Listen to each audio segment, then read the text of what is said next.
Bon, d'abord, bonjour à tous. Je me présente, je m'appelle Claude Huette, j'ai 65 ans. Depuis janvier 2011, je suis en retraite après un parcours quand même extrêmement difficile puisque j'ai passé pratiquement 10 ans dans la rue, entre 50 et 60 ans.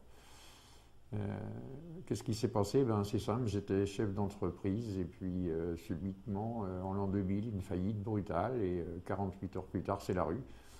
Pour de nombreuses années, on passe comme ça de petits patrons, pas riches, mais enfin relativement aisés, à SDF, avec tout ce que ça peut comporter comme inconvénients et comme difficultés. Est-ce que tu pourrais nous livrer ton analyse de la situation actuelle? Inacceptable, gravissime, intolérable, c'est du mépris de l'être humain, puisque quand on laisse mourir des gens dans la rue, dans son pays, c'est on n'a pas beaucoup de dignité quand même.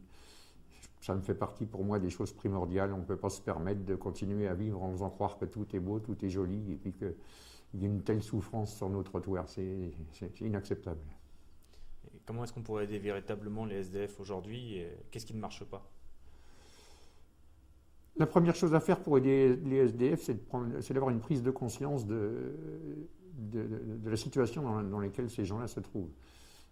Déjà, premièrement, avoir plus d'unité au niveau de tous nous autres, tous les citoyens de notre pays. Déjà, changer le regard sur la manière de penser. Déjà, ça me paraît, à partir du moment où on aura le plus possible de soutien de la population de notre pays qui nous aidera à forcer les politiques à faire des choses d'une manière digne, je pense qu'on aura beaucoup avancé. Maintenant, quant à la situation, moi je crois qu'elle s'aggrave constamment, c'est de pire en pire. Quel regard portes-tu sur les associations qui essaient de venir en aide aux SDF et à d'autres organisations comme par exemple les Restaurants du Cœur? Il y a plusieurs choses à dire, il y a plusieurs paradoxes, comme on dit. La première, c'est que, bon, il faut quand même reconnaître qu'il y a un certain nombre d'associations qui font ce qu'ils peuvent.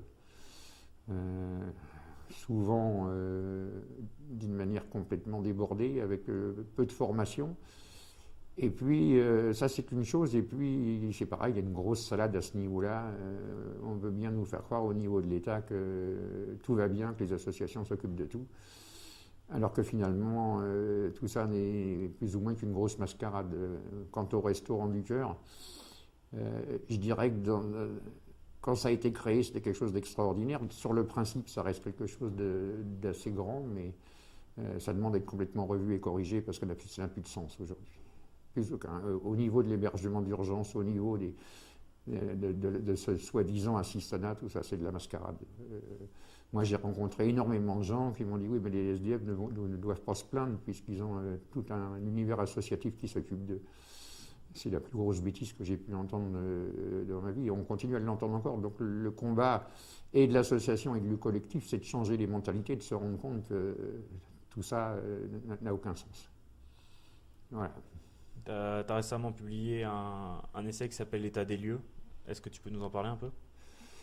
Oui, alors j'ai écrit État des lieux, c'est un livre qui m'a nécessité une très très longue analyse. Je préfère son sous-titre qui est La vérité sur le monde de la rue, puisque l'un sans l'autre n'avait pas de sens. Donc les deux titres sont bien liés tous les deux.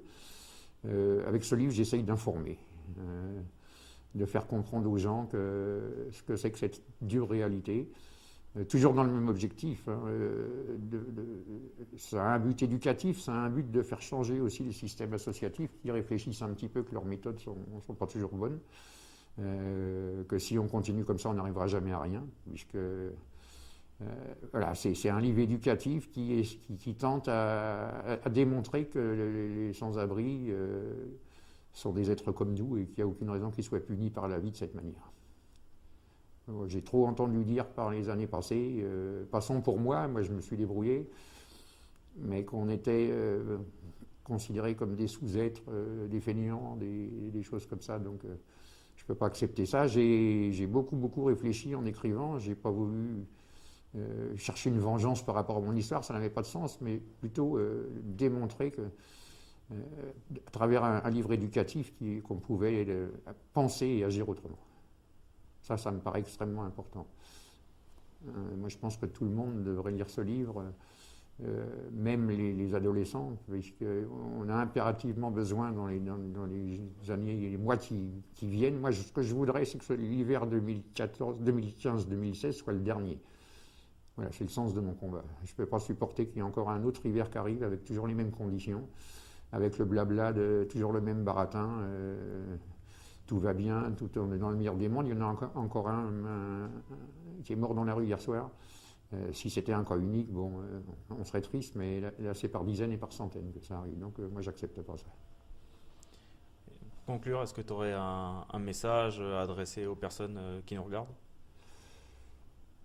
Bien sûr, si je mène tout ce combat, c'est pas pour moi que je le fais. Je pourrais vivre de ma petite retraite, vendre mes petits livres tranquillement et puis aller à la pêche. Si je mène ce combat, c'est pas pour moi, c'est pour tous ces gens qui survivent dans des conditions épouvantables. Voilà, réfléchissez, essayez de lire pour une fois un livre qui a été consacré aux sans-abri. Ça a été écrit exclusivement pour eux.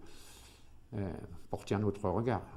Et à partir du moment, je pense, où on porte un autre regard sur une situation négative, on peut faire évoluer les choses. Si on reste toujours dans les mêmes mentalités, avec toujours les mêmes préjugés, on n'en sortira jamais. Donc voilà, tâchez tous, quand vous voyez un SDF dans la rue, pas porter de jugement sans savoir qui c'est, sans savoir d'où il vient, quel est son parcours et pourquoi il est là. Il faut savoir que quelque part, s'il est là, c'est un peu de notre faute à tous.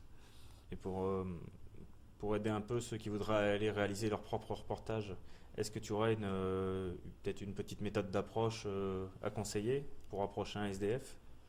Oh ben, il n'y en a qu'une, c'est d'abord l'humilité, la chaleur humaine.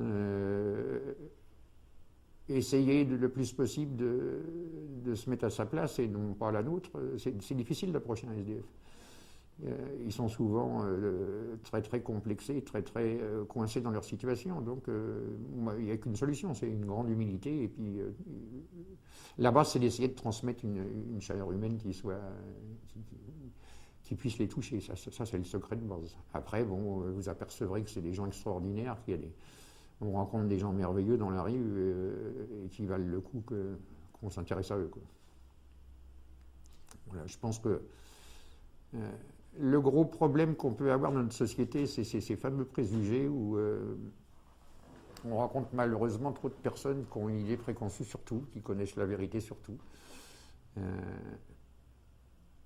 Et il suffit d'essayer de penser autrement, de dire que chacun a sa vérité, eux aussi, et ils ont la leur, même si elle n'est pas belle à voir, mais ils méritent autant d'attention que n'importe quel citoyen de notre pays.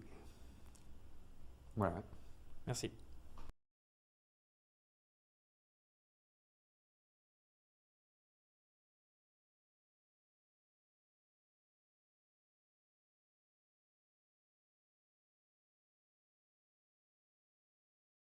L'émergence inédite d'une génération de jeunes citoyens sans abri, sans espoir de logement, nécessite une mise en place urgente de cabines de douche publiques.